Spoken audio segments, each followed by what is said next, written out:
Odamlar hayotda juda kech anglaydigan 11 haqiqat. Birinchisi, qancha kam gapirsang so'zlaring shunchalik qadrli bo'ladi. Ikkinchisi, hamma narsani o'zingga olaverma. Odamlar sen o'ylaganchalik ko'p o'ylashmaydi. Uchinchisi, muammolarga e'tibor bersang muammolar ko'payadi. Imkoniyatlarga e'tibor bersang imkoniyatlar ko'payadi. To'rtinchisi, hozir qanchalik qiyin bo'lmasin, bir kun ortga qarab, aynan shu sinovlar hayotingni yaxshiroq tomonga o'zgartirganligini tushunasan. Beshinchisi, hayotingga kirgan har bir insonning sababi bor. Yo ular seni hayotingni o'zgartiradi yoki sen ularni hayotini. Oltinchisi, hech qachon yangi narsani sinab ko'rishdan qo'rqma. Faqat bilgan chegarangda yashasang, hayoting zerikarli bo'lib qoladi. Yettinchisi, bir lahzaning qadrini u xotiraga aylangandan keyingina chinakamiga tushunib yetasan.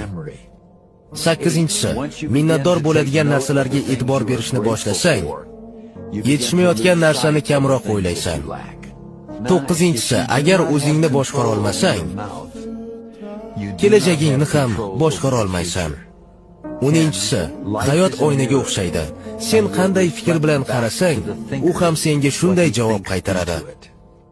11-si, har tong yuzlashing kerak bo'lgan yagona inson bu o'zing. Yengilmas bo'l.